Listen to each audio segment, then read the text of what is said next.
Hello friends, welcome back to મુક્તિસ kitchen. હું છું મુક્તિ પંડ્યા. આજે આપણે બનાવીશું શરીરમાં ભરપૂર તાકાત મળે અને બીટવેલ ઓછું ન થાય એવું મસાલા ગોટલી આપણે બનાવીશું.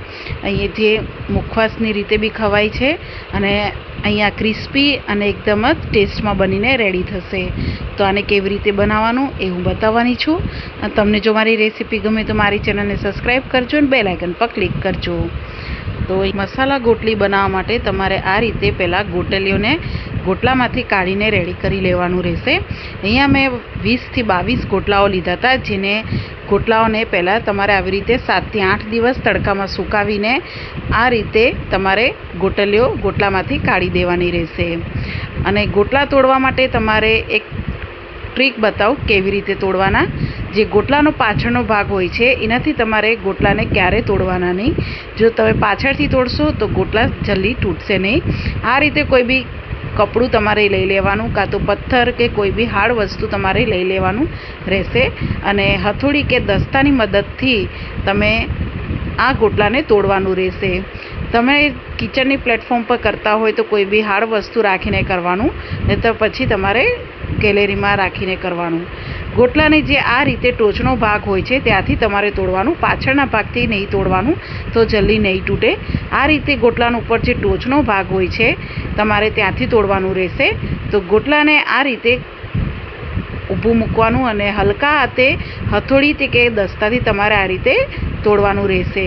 2 થી 3 વખત તમે આવી રીતે તોડશો તો ગોટલો આ રીતે ફાટી જશે અને પછી હાથની મદદથી તમારે આ રીતે ગોટલાને પોળો કરી દેવાનો અને એની અંદરથી તમારે ગોટલી કાઢી દેવાનું રહેશે.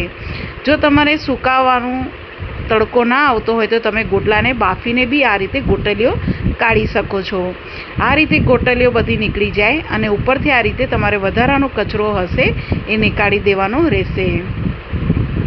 આ રીતે જેટલો ગોટલી પરથી નીકળે એટલો કાઢી દેવાનો. બીજો જો કચરો રહી જશે તો એ આપણે પાછળથી કાઢી દઈશું. અને જે ગોટલો હોય છે કચરો એ ફેંકી દેવાનું. આ રીતે ગોટલીમાંથી ગોટલીઓ બધી કાઢીને આપણે રેડી કરી લેવાની રહેશે. હવે આપણે ચોખ્ખું પાણી લઈ લઈશું. એની અંદર આપણે જે ગોટલીઓ બધી કાઢીને રાખી છે એ બધી આપણે એડ કરી દેવાની છે. આ રીતે ગોટલીઓ બધી નીકળી જાય પછી તમારે આ રીતે ગોટલીઓને સાફ કરી દેવાની ચોખ્ખા પાણીમાં. આ પ્રોસેસ તમારે 2 થી 3 વખત કરવાનું રહેશે. તમે જોઈ શકો છો કે ગોટલીઓ આપણે પાણીમાં એડ કરી તો ઉપરનો જે કચરો છે બધો આપોઆપ નીકળી જશે. અને આવી રીતે બધી જ ગોટલીને આપણે સાફ કરીને રેડી કરી લઈશું. આ ગોટલીઓને બાફવાની છે તો એની માટે આપણે ગેસ ચાલુ કરીને કોઈ બી પેન કે કઢાઈ મૂકી દઈશું. પછી આની અંદર આપણે ગોટલી ડૂબે એટલું પાણી તમારે એડ કરવાનું રહેશે. અહીંયા મેં 3 થી 4 ગ્લાસ જેટલું પાણી એડ કર્યું છે. અને ગેસની ફ્લેમ તમારે હાઈ રાખીને આપણે પાણીને ગરમ થવા દઈશું. પાણી અહીંયા તમારું હલકું ગરમ થશે એટલે એની અંદર સ્વાદ પ્રમાણે તમારે મીઠું એડ કરવાનું રહેશે. મીઠું એડ કરવાથી ગોટલીની અંદર સરસ રીતે ઓબ્ઝર્વ થઈ જશે અને ગોટલી જલ્દી કૂક થઈ જશે. મીઠું મિક્સ કર્યા પછી બધી જ ગોટલીને આપણે આવી રીતે પાણીની અંદર એડ કરી દેવાનું રહેશે. હવે ગેસની ફ્લેમ તમારે મીડિયમ રાખીને તમારે ગોટલીને કૂક કરવાનું રહેશે. તમે જેમ પાણી ગરમ થશે અને ગોટલી આવી રીતે હલાવશો તો વધારાનો ઉપરનો જે કચરો છે ગોટલીમાંનો એ બધો નીકળતો જશે. આ રીતે ગોટલી જલ્દી કૂક થઈ જાય એટલે આપણે કોઈ બી પ્લેટ ઢાંકીને આપણે 3 થી 4 મિનિટ માટે ગોટલીને કૂક થવા દઈશું. 4 મિનિટ થશે એટલે તમારે ડીશ ખોલીને જોઈ લેવાનું. સરસ એવી ગોટલી તમારી કૂક થઈ જશે અને આ રીતે તમારી ગોટલીનો ઉપરનો કલર ચેન્જ થઈ ગયેલો તમને દેખાશે. આ સ્ટેજ ઉપર તમારી ગોટલી કૂક થઈ જશે અને ગેસની ફ્લેમ બંધ કરી દેવાની અને આ બધી જ ગોટલીને તમારે કાઢીને રેડી કરી લેવાનું છે. તો એની માટે આપણે કોઈ બી કાણાવાળી જારી લઈ લઈશું અને એની અંદર આપણે બધી જ ગોટલીને આપણે કાઢી દઈશું, જેથી પાણી ગંદુ છે બધું નીકળી જશે. અને ગોટલીની ઉપર બીજું ચોખ્ખું પાણી તમારે આવી રીતે એડ કરી દેવાનું. વધારાનું પાણી બધું નીકળી જાય પછી ગોટલીને આ રીતે તમારે કાણાવાળી ટોપલીમાં તમારે પોળી કરી દેવાની અને ઠંડી થવા દેવાની. 3 થી 4 મિનિટમાં આ સરસ એવું ઠંડી થઈ જશે. તમે જોઈ શકો છો, તમે હાથ લગાવશો તો તમે પકડી શકો એટલું આ ઠંડુ થવું જોઈએ. આ રીતે ઠંડી થઈ જાય તો હવે આપણે આને કટ કરવાની છે. તો એક પ્લેટમાં આપણે આ ગોટલીઓને કટ કરી લેશું. તમારે આ રીતે ચાકુની મદદથી જો ગોટલીઓને કટ કરવી હોય તો કરી શકો છો, કાં તો પછી છીણીની મદદથી તમે આ ગોટલીઓને છીણી બી શકો છો. અહીંયા ગોટલી તમારે પતલી એકદમ કટ કરવાની રહેશે, જાડી અહીંયા કટ નહીં કરવાની. જાડી કટ કરશો તો એ ક્રિસ્પી નહીં બને. તો પતલી પતલી તમારે આને કટ કરી દેવાની. આ રીતે બધી જ ગોટલીઓને આપણે કટ કરીને રેડી કરી લઈશું.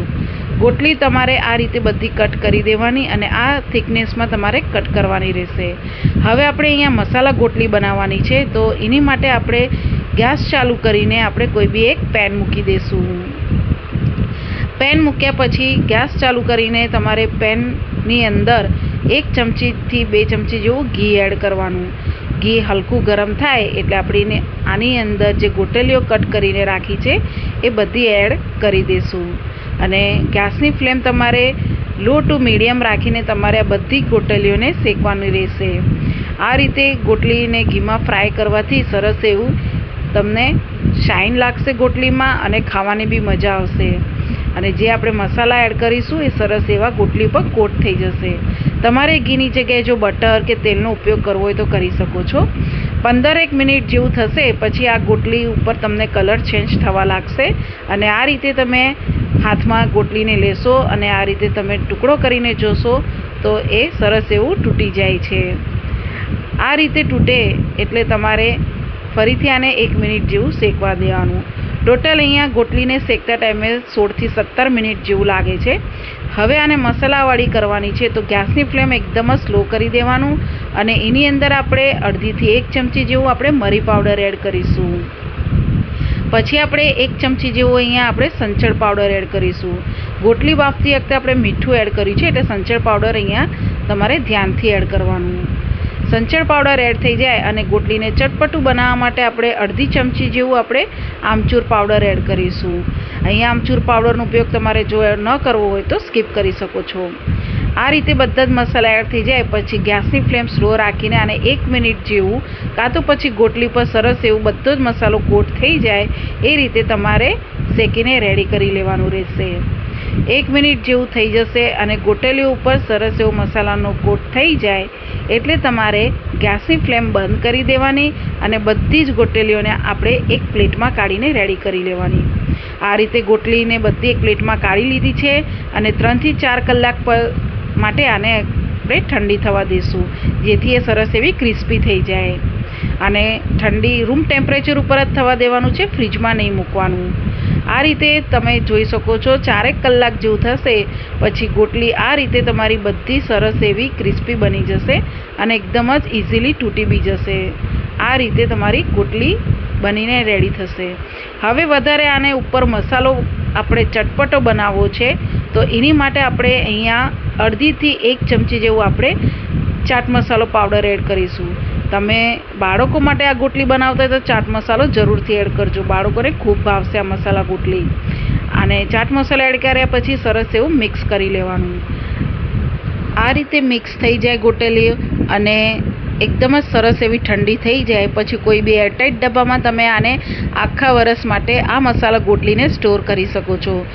તમારા શરીરમાં જો B12 ઓછું થઈ જતું હોય અને શરીરમાં તાકાત ન રહેતી હોય તો આ રીતે તમે મસાલા ગોટલી કરીને બી બનાવીને ખાશો તો B12નું પ્રમાણ તમારું વધશે અને ગોટલીઓની અંદર ભરપૂર ગુણો હોવાથી શરીરમાં તમને તાકાત બી મળશે. તો આ રીતે મસાલા ગોટલી કે પછી મુખવાસની અંદર મિક્સ કરીને તમને ગોટલી ભાવતી હોય તો તમે એ રીતે બી તમે ગોટલી ખાઈ શકો છો. તમે એકવારથી આ રીતે જરૂરથી રેસીપીને ટ્રાય કરજો. નાના મોટા સૌને ભાવશે અને તમને જો આ રેસીપી ગમી હોય તો મારી ચેનલને સબસ્ક્રાઈબ કરજો, બેલ આઇકન પર ક્લિક કરજો અને એક લાઇક જરૂરથી કરી લેજો. Thank you for watching.